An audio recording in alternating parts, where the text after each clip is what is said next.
Salut, salut! Aujourd'hui, on va parler séries et je vais vous parler des 5 séries que j'ai tellement aimé que j'aurais aimé oublier pour pouvoir les regarder encore. Donc, c'est vraiment 5 séries que je vous conseille vraiment fortement, puis que moi, je trouve que dans le fond, c'est des valeurs sûres si c'est votre genre, parce qu'on peut, je veux dire, c'est chacun vraiment ses goûts, là, mais si ça tombe dans vos goûts, qu'est-ce que je vais vous expliquer sur ces séries-là, je vous garantis que vous allez aimer ça. Donc, c'est 5 séries qui sont sur Netflix, si vous voulez aller les voir. J'imagine aussi qu'ils sont disponibles en streaming ou pour comme... En tout cas, c'est 5 séries qui sont disponibles sur Netflix et ailleurs. Donc, on va commencer tout de suite avec la première série qui s'appelle Drop Dead Diva. Je vais vous laisser tous les titres en barre d'infos parce que je sais que ma prononciation en anglais, c'est pas la meilleure du monde. Mais bon, donc c'est ça, je vais vous les laisser en barre d'infos en bas. Donc, Drop Dead Diva, c'est dans le fond l'histoire, je regarde mes petites notes sur mon cellulaire, c'est l'histoire d'une mannequin qui s'appelle Deb, qui dans le fond meurt dans un accident. C'est pas un spoiler, ça commence comme ça. Puis elle se retrouve à aller au paradis. Puis au paradis, elle supplie son ange gardien dans le fond de la ramener sur Terre parce qu'elle trouve qu'elle n'a pas accompli ce qu'elle voulait accomplir puis qu'elle était si proche du bonheur parfait. Donc, elle lui supplie de pouvoir retourner sur Terre pour avoir une deuxième chance. Puis finalement, elle appuie sur un bouton, dans le fond, qui fait qu'elle se retrouve vivante, mais dans le corps de quelqu'un d'autre. Donc, cette mannequin se retrouve dans le corps de Jane, qui, elle, est une avocate super intelligente, mais en surpoids. Donc, c'est un peu, ça va être une série très humoristique sur un peu le struggle, si vous voulez, d'une fille qui, à la base, avait tout ce qu'elle pensait tout ce qu'elle pensait pouvoir avoir, c'est-à-dire, selon elle, l'image, le fiancé parfait, puis tout, puis se retrouve avec une vie complètement opposée à la sienne. Donc, c'est sûr que ça peut avoir l'air un peu superficiel comme ça, comme série, mais c'est vraiment très bien fait, avec un humour très, je dirais, en subtilité. Puis, je vous conseille de lui donner une chance à cette série-là, puis de la regarder si c'est quelque chose qui... Si vous aimez bien les séries humoristiques, un peu girly, ben je suis sûre que vous allez aimer ça. Okay. Une série qui est un peu plus sérieuse, si on veut, c'est une série que j'ai dévorée relativement dernièrement, qui s'appelle Downton Abbey. Dans le fond, c'est une série qui se passe dans les années 1900, on commence, c'est 1912, avec dans le fond le Titanic échoué. On commence comme ça, puis dans le fond, on suit une famille qui est une famille en Angleterre qui s'appelle la famille des Crawley, qui ont une très grosse maison avec un très grand terrain et des servants qui s'occupent de cette maison-là. Et on suit la vie de la famille, mais aussi des servants. Donc, c'est vraiment intéressant de voir dans ce temps-là un peu comme les deux niveaux de vie, puis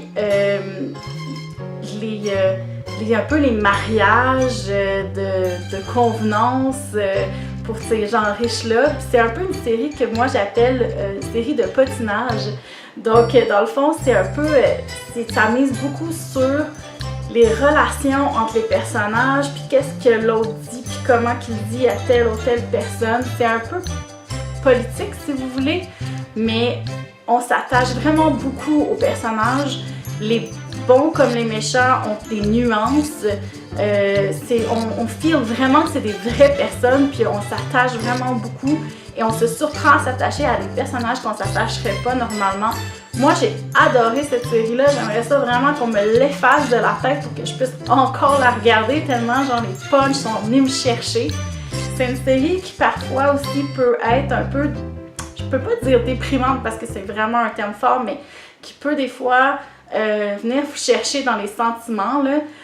Donc, ça peut être très triste, mais souvent il y a des remontées tout de suite après qui font que vous restez accroché Moi, comme je dis, j'allais vraiment dévorer cette série-là, puis je vous la conseille vraiment beaucoup si vous êtes le genre de personne qui vous attachez à des personnages, puis c'est ça, dans le fond, qui fait que vous aimez des séries. Une autre série un peu plus sérieuse, mais dans le fond, les prochaines, c'est toutes des séries un peu plus sérieuses. Donc, c'est ça. La prochaine, c'est Mad Men. J'imagine que vous avez entendu parler de Mad Men. C'est quand même une série qui est très connue. Ça se passe dans les années 60, si je me trompe pas. Ouais, dans les années 60 à New York, dans une boîte publicitaire. On suit le personnage de Donald Draper. Dans le fond, c'est lui le personnage principal. C'est un homme d'affaires très réussi dans sa boîte de publicité. Puis on suit cette boîte de publicité qui essaie d'aller chercher des contrats, les meilleurs contrats que possible, puis qui négocie. Mais je vous dirais qu'on suit beaucoup aussi les personnages en général, les familles. C'est aussi un peu comme l'autre série que je vous ai parlé avant. Moi, je trouve que c'est une série qu'on s'attache facilement aux personnages. Puis on a envie d'en savoir plus sur leur vie. Puis comme c'est pas juste une affaire de job. Il y a beaucoup de jobs dans cette série-là. Donc si ça vous ennuie un peu le blabla, je vous dirais que c'est peut-être pas la série pour vous. Mais moi, je trouve que ça rendait la chose encore plus réaliste. Puis j'ai trouvé ça vraiment intéressant. Surtout que la reconstitution est très très bonne dans cette série-là, jusqu'au beurre de peanut. Je veux dire, tout était exactement comme dans ces années-là. On se plonge vraiment beaucoup. Le visuel est super intéressant parce que ça s'en va jusque dans les années 70, à la fin de la série. Donc, on voit la transformation tranquillement des années qui passent, puis c'est vraiment fait en subtilité, puis vraiment en douceur. Moi, ça m'a fait triper, là. Donc, c'est ça, c'est une série que je vous recommande. Comme je vous dis, ça peut être des petits bouts un petit peu plus longs avec du blabla un peu plus de job. Mais c'est vraiment une série que je trouve qui vaut vraiment la peine de se pencher dessus. La prochaine série, ça s'appelle The Crown. C'est une série, dans le fond, sur la reine Elisabeth II. Juste avant que, dans le fond, elle se fasse couronner, quand elle s'est fiancée avec le prince. Ben, son prince, là. En tout cas, je me rappelle plus de son nom, désolée. Donc, c'est ça, avant qu'elle se marie. Puis, en fait, c'est un peu son histoire familiale à travers les années. Puis, comment elle a réussi à devenir la reine qu'elle est devenue. Parce que c'était pas quelqu'un qui avait un talent inné, je vous dirais, pour régner, selon la série, bien entendu. C'était pas quelqu'un qui aimait beaucoup se mettre de l'avant. Donc, on suit un peu ce personnage-là avec sa dynamique familiale qui est un peu compliquée. Puis, comment qu'elle a réussi à devenir une reine qui était quand même bien appréciée. Donc, c'est ça, je vous en dis pas plus parce que je voulais vous laisser découvrir cette série-là. C'est vraiment le fun. Moi, j'ai vraiment aimé ça, surtout que c'est un personnage qui est quand même connu. Puis d'après ce que j'ai entendu dire, c'est romancé un petit peu, mais c'est pas mal, les gens qui ont fait la série se sont pas mal basés sur des faits parce qu'ils disent que c'est tellement une famille qui a beaucoup de potins puis d'affaires qui se sont passées qu'ils n'ont même pas eu besoin d'en inventer. Donc c'est le fun de voir ça. Puis moi, je suis vraiment allée chercher sur Google après sur certaines affaires comme de la sœur de la reine qui est pas mal quelque chose. Puis je suis allée chercher puis effectivement, c'est tout un personnage. Donc je vous laisse aller voir ça. Ça aussi, c'est une autre série qui est un peu sur du patinage, là, mais c'est ça. Moi, j'ai vraiment apprécié ça. La dernière que je vais vous parler, c'en est une quand même assez récente. C'est Anne au pignon vert. C'est sorti sur Netflix dernièrement. C'est une série canadienne en plus qui se passe dans les îles du Prince-Édouard.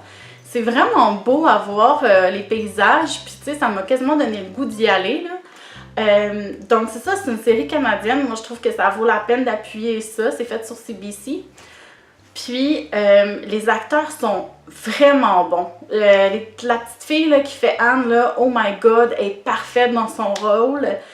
Moi, j'écoutais beaucoup Anne au pignon vert quand j'étais jeune, la série animée.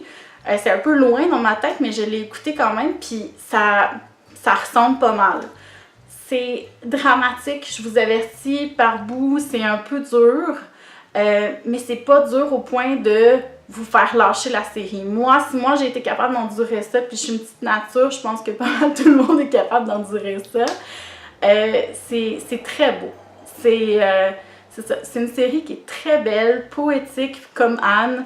Je vous la recommande vraiment beaucoup. En plus, c'est ça, les décors magnifiques, la reconstitution aussi. En fait, tu sais, comme les 3 séries qui sont historiques là, que je vous ai parlé, toutes les reconstitutions sont top-notch. Fait que c'est ça, je vous la recommande amplement. Puis en passant, c'est ça, toutes les séries dont je vous ai parlé, les acteurs sont tous tellement, tellement bons. Drop Dead Diva, c'est un peu moins haut niveau, je vous dirais, mais c'est quand même bon. Mais toutes ces séries-là, je vous dis, les acteurs sont comme la crème de la crème. Fait que ces 5 séries-là, je vous jure, si c'est votre genre, si qu'est-ce que je vous ai raconté comme prémisse vous intéresse, je mets mon sceau de garantie dessus que vous allez aimer ça. Vous m'en redonnez des nouvelles. Puis, c'est tout pour ma vidéo aujourd'hui. Je pense qu'elle a été plus courte que beaucoup d'autres que j'ai fait. Vous me direz si vous voulez plus de vidéos comme ça où je vous parle de séries. J'ai aussi des séries qui sont des flops à mon avis, puis j'aurais aimé ça peut-être vous en parler. Vous me direz si ça vous intéresse. Puis sur ce, à la prochaine vidéo. Bye bye!